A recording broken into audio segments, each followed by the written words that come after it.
Here I come. Je suis Iron Man. Je suis quasiment sûr que nous avons affaire à un serial killer. Fuyez, pauvre fou! Agent spécial d'Oufy. Tu n'es qu'un jouet!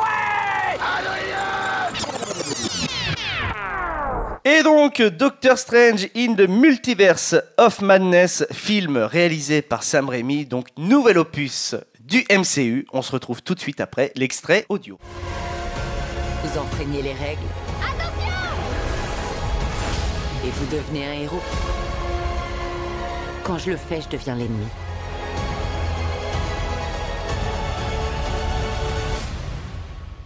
Je trouve pas ça normal.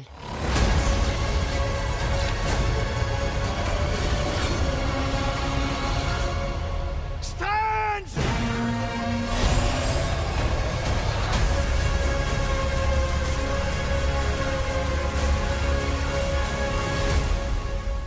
Après ce trailer horrifique, on peut déjà se dire que la musique du trailer était mieux que la musique du film. Déjà, je trouve. C'est pas faux. À titre personnel, je trouve que Danny Elfman. Elle a une bonne ambiance là. Ouais, carrément, je trouve. Jérôme. Moi, je te trouve vache. moi, je te trouve vache. Pourtant, c'est moi d'habitude qui sort le couteau en premier, mais non, mais je te trouve très vache. Non, mais c'est entre guillemets, il fallait entamer la conversation comme ça. Il n'y avait pas la musique dans le film. Je l'ai plus en tête. Non, celle-là n'y est pas.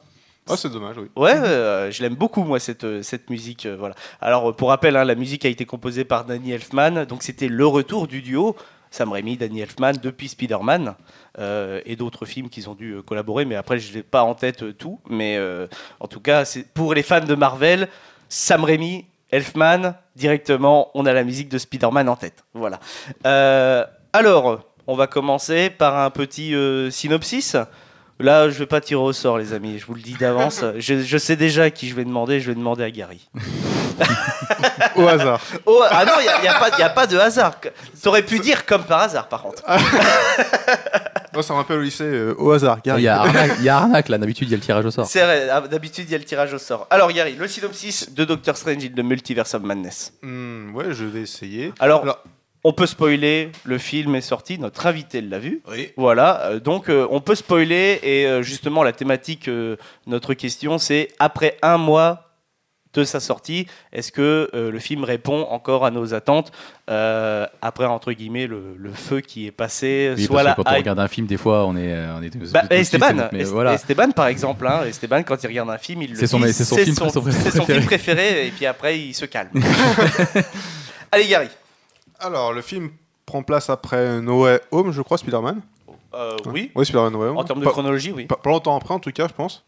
Au début, tout le monde a vu le premier Doctor Strange, je suppose. Oui. Donc, au début du film, il a des rêves, ou plutôt des cauchemars, où il se voit mourir en train de sauver une gamine. Donc là, c'est pas plus loin. Ensuite, plus loin dans le film, il y a une créature qui arrive dans une ville. Donc voilà, il la tue, bon basique, tu vois. Mais il se rend compte que la fille qu'il a vue en rêve, elle est là en réalité devant lui. D'accord. Et il s'avère que cette fille a un pouvoir, elle peut voyager entre les différents univers. Multivers. Ouais, c'est ça. Dans le multivers. Or, il se rend compte qu'une certaine personne veut capturer cette fille pour prendre son pouvoir. Et il s'avère que ce n'est d'autre que la sorcière rouge, Wanda. Alors oui, maintenant la sorcière rouge. Mais avant, c'était Wanda. Voilà. Et voilà, le gros du film, ça va être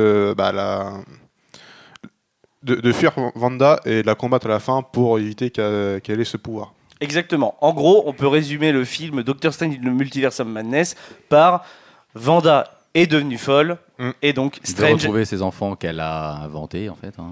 Non, elle les a pas inventés, puisque dans un autre... Oui, ouais, mais elle les a rêvés, en fait. Donc voilà. Et parce que... Et ça, c'est quelque chose qui est intéressant, parce que du coup, on se rend compte qu'elle les a, dans WandaVision, elle les a créés, mais on se dit, bon, bah ouais, elle les a créés comment? Mais en fait, parce qu'on apprend dans Doctor Strange 2 qu'elle a rêvé...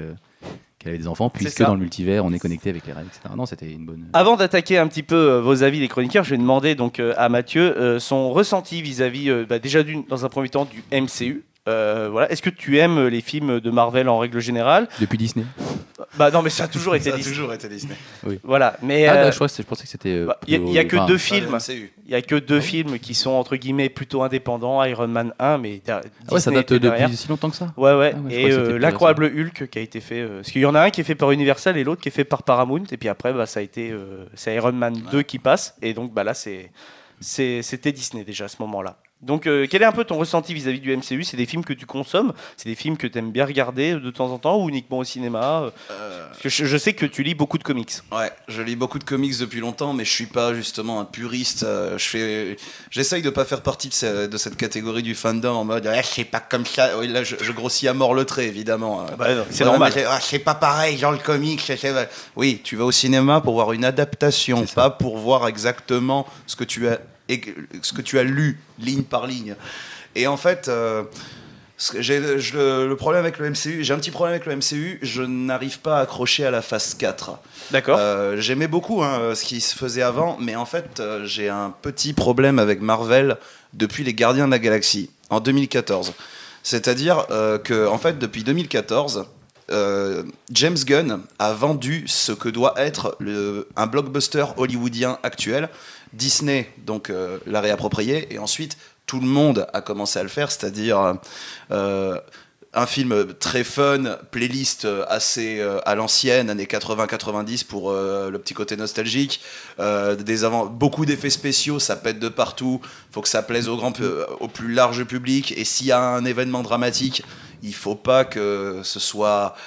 Il faut que ce soit très vite dédramatisé par une petite vanne en mode allez vas-y tire sur mon doigt tu vois, Ça c'est clairement le Oui, ça peut Thor ça. Ragnarok. Hein. Oui, c'est un peu ça, oui.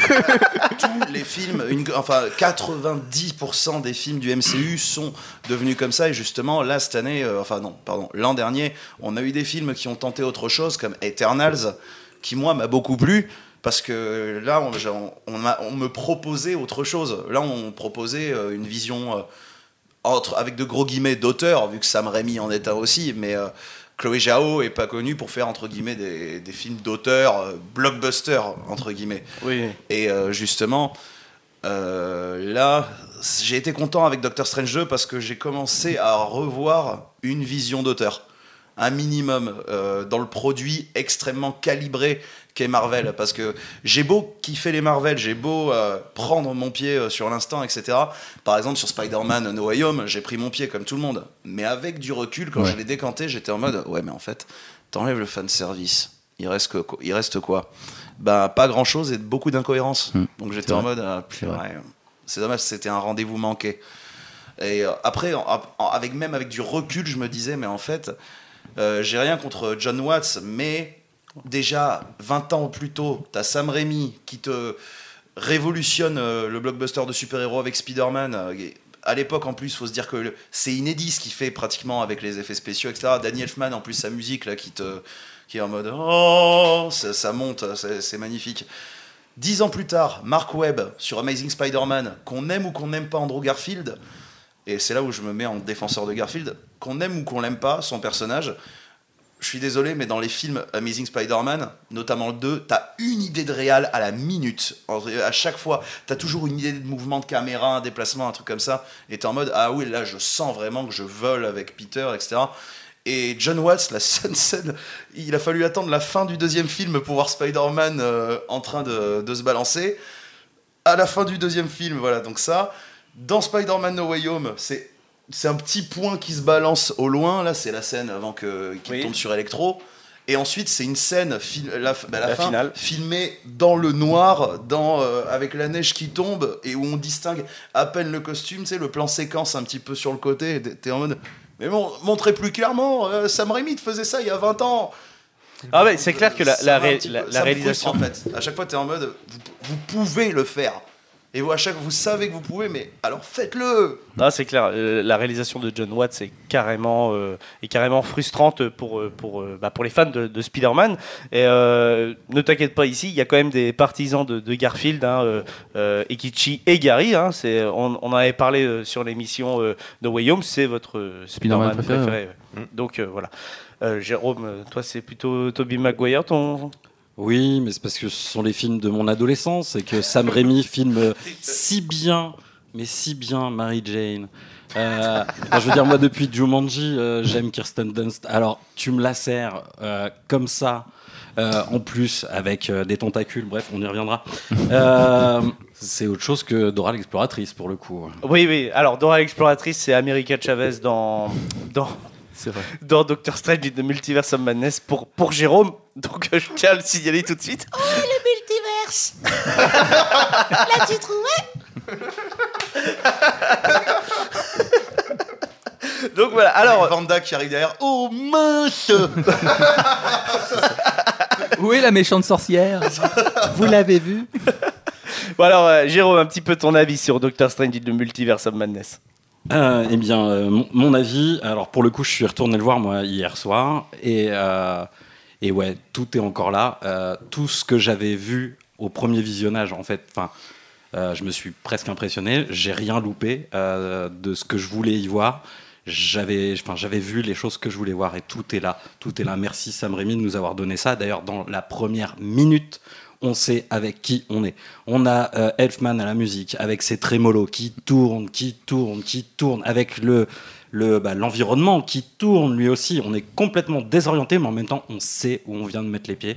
On est dans un film de Sam Raimi et ça fait du bien. Ouais, non, clairement. Moi, j'avoue que après le visionnage de Doctor Strange in the Multiverse of Madness, je me suis réintéressé à Sam Raimi et j'ai attaqué la série Ash vs Evil Dead que je n'avais pas encore regardée. Et c'est lui qui réalise le premier épisode et ça se sent. Et c'est limite jouissif en fait de le trouver à la réalisation sur un Evil Dead. Je rappelle que normalement en 2022 nous aurons un Evil Dead Rises, un truc comme ça, genre qui a suite de remake ou un remake, quelque chose comme ça, qui prendra peut-être la suite de celui de 2016 qui était réalisé par Fede Alvarez. Mais en tout cas, c'était vraiment très plaisant. Gary, toi un petit peu ton avis sur Doctor Strange in the Multiverse of Madness. Non, très bon Marvel. Ok, ouais. Non, alors... Voilà. Attends, je développe. Donc vas-y, développe un peu. Alors toi, qu'est-ce que tu as aimé dans ce film ? Déjà Doctor Strange, l'acteur en soi, quand tu le vois, tu vois Sherlock un peu, tout ça. C'est vrai. Après, il crève l'écran, Benedict Cumberbatch, hein, c'est impressionnant. Hein. Voilà, non, déjà cet acteur, l'histoire est très intéressante. Ouais. On revoit des anciens acteurs. Là, j'ai dit qu'on pouvait spoiler, donc on va parler de la scène des Illuminati. Hein. Ah, on peut, oui, ok. Donc il n'y a pas de problème. Donc on revoit Charles, le premier Charles Xavier. Non, j'allais dire le seul, mais non, il y en a qu'un. Dans son auto-tamponneuse. Ouais, Arrêtez. C'est Comics Accurate, parce que c'est la version du dessin animé. Et d'ailleurs, bon, si vous l'aviez vu peut-être la première fois, parce que moi, il a fallu que je revoie la deuxième fois le film pour m'en rendre compte, justement. Il y a la musique. Oui, la musique de X-Men, il paraît. Mais moi, je l'ai vu au Grand Rex. Ouais. Donc, c'est-à-dire, c'est le truc très à l'américaine. Oh my god! Ouais, c'est ça. Oh shit! Ouais, mais en film, ça fait bizarre. Ça faisait un peu. Bon, après, voilà. Mais dans le cinéma, on l'a pas entendu. Donc, vu que ça gueulait trop. Oui. Mais c'était sûr, en fait, c'est sûr! Mais c'était sûr! J'avoue, au premier visionnage, ça, on l'avait pas. On l'avait à peine entendu avec Ekichi quand on est allé le voir. Là, hier, c'était beaucoup plus clair parce que je savais à quel moment on le trouvait aussi. Mais c'est vrai que, oui, au premier visionnage avec Ekichi, je me souviens, ça nous avait fait beaucoup rire le fait de se pointer sur son Fenwick là. Franchement, mais non, mais en film, ça fait. On s'est regardé. En comics, je veux bien, parce qu'en comics, t'es dans le. Mais en film, il y avait un côté. Fenwick. Oui, bon. Ah oui. Non, mais. Cassès, quoi. J'adore parce que Cassès. Mais l'abus, les gars, vous êtes dans l'abus. D'un côté, on a les autotamponneuses, donc c'est limite la fête foraine. Et là, on a. Ouais, c'est Fenwick. Bon, c'est un casse. Oh, il est en C3, le gars. Il est en C3, les gars. Franchement. Donc, non, franchement, il y avait de ça. Bon, sans l'élévation, mais il y avait du chariot, quoi. Patrick, faut te renouveler sur le siège. On t'a trouvé un truc. Et beaucoup de personnes n'ont pas aimé cette scène des Illuminati. Je pense qu'il y a une frustration du fait qu'ils se fassent déboîter la tête par Wanda, mais Pour moi, ça a amené, je pense, justement, un côté, on nous les présente, machin, des entités et tout, et justement, on fait venir désamorcer ça en mode, ils se font rétamer. Moi, j'ai trouvé ça. Bah waouh quoi. En fait, C'est pour montrer que Wanda n'est pas là pour traiter des lentilles. C'est tu ça. vois, Voilà, c'est ça. Non mais c'est elle y vrai. va, tu vois. Non mais c'est clair. C'est clairement ça. et il n'y a pas que ça, en fait, c'est vrai que sur le papier, les Illuminati dans les comics, par exemple, sont considérés comme les êtres les plus intelligents de la Terre. Mais justement, une certaine partie des événements du MCU et des événements du MCU, pardon, des comics Marvel et des événements graves, ben en fait, c'est eux, c'est à cause d'eux que c'est arrivé, parce que ben ils se sont dit. Ils réfléchissaient pas outre eux, ils fait oui, nous sommes les êtres les plus supérieurs, nous savons mieux que les autres ce qui est bon pour vous, etc.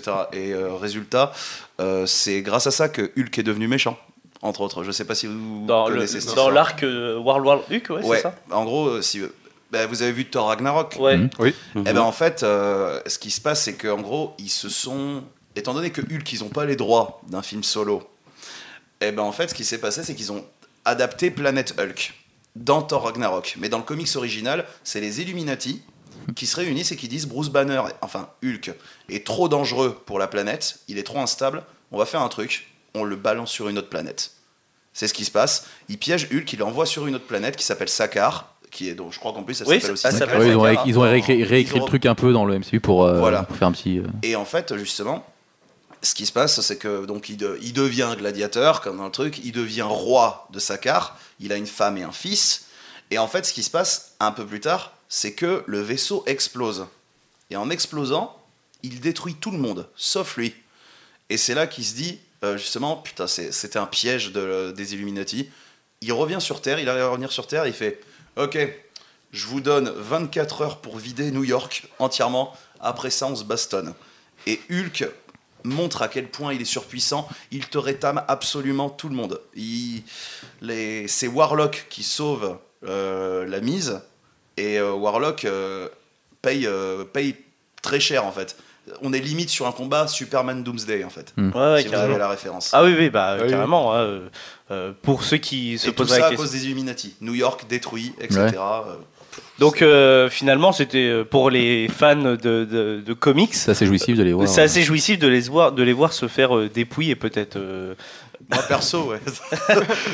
Et alors, par contre, dans les Illuminati, moi j'ai envie qu'on revienne sur quelque chose. C'est l'acteur qui joue Red Richards qui a été annoncé. Je trouve qu'il fait très très bien le taf, en tout cas pour ma part. J'aimerais énormément que ce soit lui qui réalise le film Les 4 Fantastiques, sachant qu'il a déjà réalisé 2 films.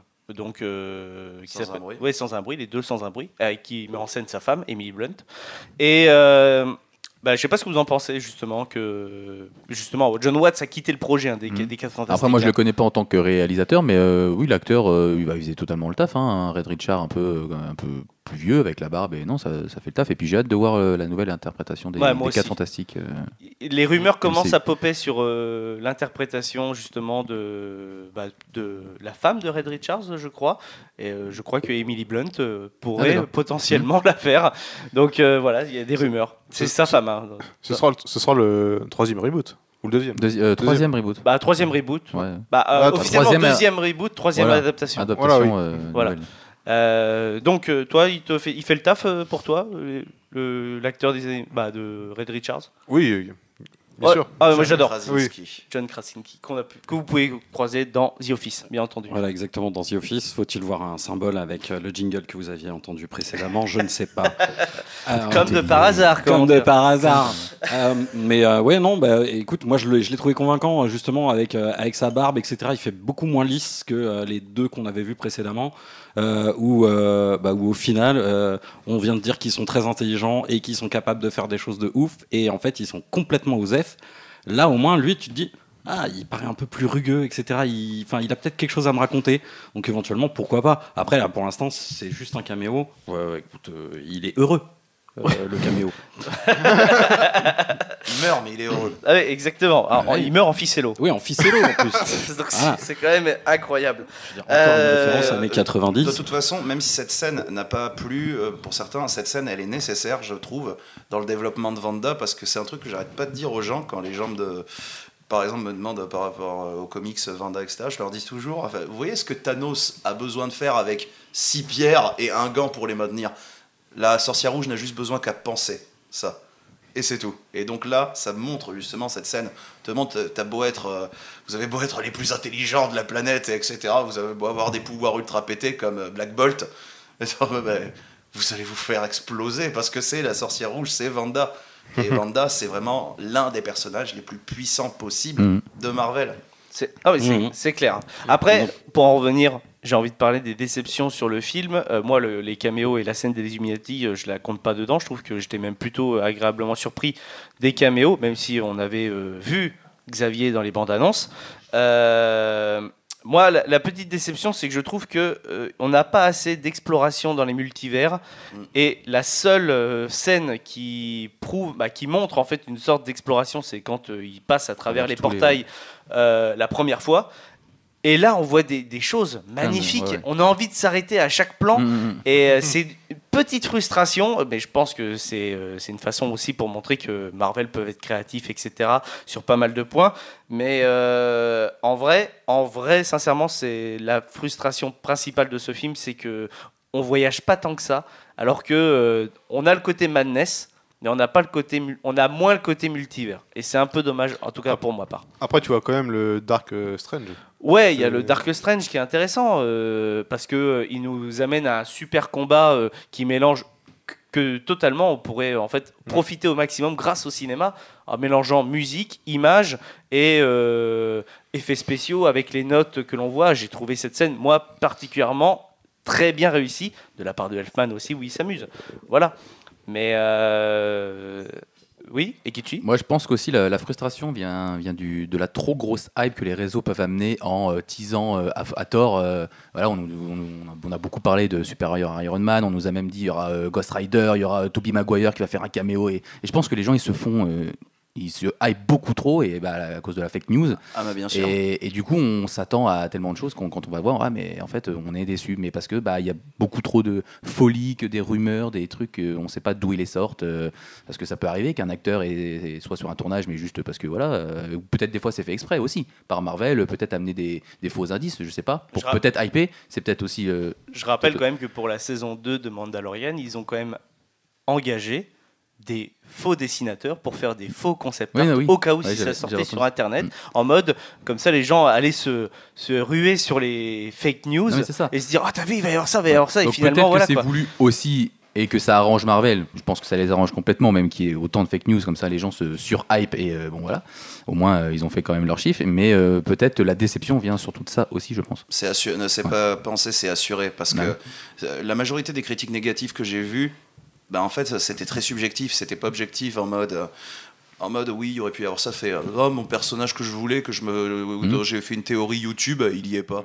C'est ça. C'est ça. Non mais oui.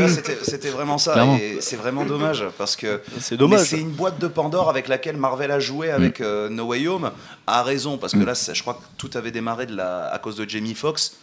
Après, on sait toujours pas si c'était volontaire ou pas volontaire, mais ils ont joué dessus. Alors ils y seront pas. Bon, ils y seront. Mais à partir de là, les gens se sont dit ouais, mais alors maintenant qu'ils ont fait ça, ça veut dire que ça va arriver maintenant. Ils peuvent faire ça et ça et ça et ça. Et puis ils manipulent beaucoup les bandes annonces maintenant aussi. Depuis Infinity War, etc. Ils le faisaient, Ce plan magnifique où ils sont tous là et que finalement il est pas du tout dans le film. Ce plan, il est incroyable. Il y a un plan avec Hulk même, mais alors que Hulk, normalement, on le voit, il se fait éclater la tête par Thanos, donc il réapparaît pas du tout dans Infinity War. Et là, il court au Wakanda avec tout le monde et tu te dis mais putain, ils se sont fait chier à faire ce plan juste pour la bande-annonce. Par contre, la bande-annonce, c'est vrai que quand tu revois le plan, tu fais un petit frisson quand même. Mais parce qu'on arrive à une époque où maintenant le public a des attentes monstrueuses et un truc stratosphérique et en fait, t'as plus le droit d'être. Ça, c'est dans beaucoup de milieux, je pense. T'as plus le droit d'être là. Enfin, dès que t'as fait un film, tu n'as pas le droit de redescendre plus bas. Tu dois être toujours au-dessus. Vraiment tout le temps au-dessus. Par exemple, je vais être très court là-dessus, mais voilà, Christopher Nolan, ce mec est un réalisateur ultra encensé aujourd'hui. C'est un dieu pour beaucoup parce que à cause de la trinité Dark Knight, Inception, Interstellar, voilà, incroyable. Et là, il sortait net après le Covid, en milieu Covid. Et justement, les gens s'attendaient, waouh, ça va être la future masterpiece de Nolan. Et là, on se retrouve sur un film de 2h30, très verbeux, où ça parle énormément, etc. Et les gens sont en mode, mais c'est ça. Mais moi, j'ai pas envie de me prendre la tête. Elle fait, mais en fait, il fait ce qu'il veut. Et malheureusement, c'est une personne, c'est un être humain, c'est un artiste, un être humain. Peut-être qu'il a foiré pour toi, peut-être qu'il a aussi foiré pour lui, on sait pas. Mais voilà, il a le droit. Il a tenté. Il a proposé quelque chose. On n'a pas cette obligation de vouloir être encore plus stratosphérique qu'avant. C'est les attentes des gens. Jérôme. Alors oui, t'as les attentes des gens, et puis alors, comme tu dis, tu vois, voilà, les gens sont là, ah ouais, mais non, je veux pas me prendre la tête à comprendre ce qu'il essaye de m'expliquer, alors que justement, tu l'as dit, ce film est hyper verbeux, t'explique tout pour ne pas respecter les règles qu'il te met dans la tête. Exactement. C'est ça le gros reproche qu'il faut faire à ce film, c'est même pas le fait qu'il soit incompréhensible, parce que tout est expliqué. Et franchement, on dirait un tuto, c'est pire qu'Inception. Et justement, ça c'est censé être une scène d'exposition, ça dure 15-20 minutes dans le cinéma, une scène d'exposition. Là, c'est 1 heure sur 2h30. Ah ben, je rappelle, n'hésitez pas si vous voulez, nous avons fait une émission qui parle de Tenet, un Back to the Review, n'hésitez pas à aller l'écouter, où on parle du fait que on a pris de l'aspirine après le film. Voilà. Oui. Non, en vrai, voilà. Non, mais Jérôme, continue un petit peu, et puis après on va clôturer sur Doctor Strange. Ouais, pour Doctor Strange, moi j'aimerais revenir sur 2 scènes qui m'ont vraiment marqué. Parce que il y en a une qui fait surtout suite à la scène avec les Illuminati, pardon. Ouais. Ça veut dire les humiliés. Oui, ou les humiliated. Voilà, on se croirait dans Mortal Kombat, cela dit. Il y avait un peu de ça quand même. Ouais, la scène qui suit où Wanda les suit dans le tunnel, etc. Enfin bref, il y avait un goût de Terminator. Voilà, franchement, enfin, si jamais vous devez remettre une Terminatrice dans un film, c'est à ça que ça doit ressembler. Plus jamais le 3, s'il vous plaît. Le nouveau 3, c'est le nouveau avec la Sarah Connor qui revient. Ça a été le nouveau 3. Hein. Ouais, non mais enfin, oublions. Oui, voilà. Oublions. Et sinon, on peut s'arrêter qu'aux 2. Moi, ce que j'ai beaucoup aimé aussi, c'est cette espèce de métaphore filée qu'il y a avec le thème de la sorcière. Dans tout le film. Quand Strange arrive au milieu des pommiers et va retrouver Wanda et qu'il lui dit « Ah, des pommes !» et pas des poires et des Scooby-Doo, mais comment il lui dit « Ah, des pommes !» et là, pardon, il lui dit « Ah, des pommes !» et elle lui tend une branche de pommier en fleurs et elle lui dit « Avec du temps, oui !» Et elle le donne à Strange. Strange, c'est le temps. C'est lui qui a la pierre d'infinité du temps. Voilà, qu'il l'a eu. Mais bref, il symbolise le temps. Et on symbolise le temps et la sorcière. Et c'est Disney qui nous fait une nouvelle sorcière. Au moment où on nous révèle, ou en tout cas où Wanda elle-même a la révélation qu'elle est la sorcière du film, c'est quand elle est devant ses enfants, dans l'autre réalité, devant les enfants de l'autre Wanda. Et que sont-ils en train de regarder ? Ils sont en train de regarder Blanche-Neige et les 7 nains. Disney est en train de nous dire que ça fait 100 ans qu'ils ont la recette de la sorcière et qu'ils savent encore en faire. Ah mais non, mais totalement. Hein. Et rien que déjà ton explication m'a foutu les frissons parce que ça beau. m'a ramené un petit peu vraiment dans le film. Et c'est clair que ce parallèle avec les sorcières et les princesses Disney, il est clairement fait dans ce film. Ils sont clairement là pour dire vous nous avez critiqué entre guillemets parce qu'on sait faire les princesses, mais croyez-moi, on sait faire les sorcières aussi. C'est ça. Et, comme par hasard, il y a Blanche-Neige, ouais. Yvan sort un petit peu. Est-ce que la princesse ne serait pas America Chavez du coup dans le film? La princesse a sauvé quelque part. Non, c'est le Strange Zombie. Le Strange Zombie, ouais, c'est ça, c'est la nouvelle princesse Disney. Mais ouais, et du coup, ouais, Strange. Moi, je veux voir ces figurines quand j'arrive dans le parc. Hein. Tu m'étonnes. Sur le Marvel Campus là, qui va ouvrir, moi, je veux vraiment mes figurines Strange Zombie.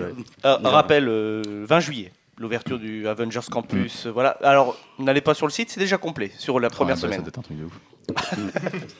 Et ouais, pour revenir donc, Strange, c'est doublement le temps parce que bon, il y a la pierre d'infinité, et puis là, ce coup-ci, il y a sa montre. Ah oui. Et sa montre, c'est la clé qui ouvre vers la suite, de l'aventure. Enfin, franchement, jolie métaphore filée, bravo. Ouais. Et puis surtout, ce que j'adore dans ce film, c'est que le méchant, on y croit. On croit à ce qui l'anime. Et etc. Et franchement, Elisabeth Olsen nous offre une performance de ouf. C'est vrai. C'est vrai. Et rien que pour ça, je pense qu'il y aura un 3e visionnage, et en VO cette fois-ci.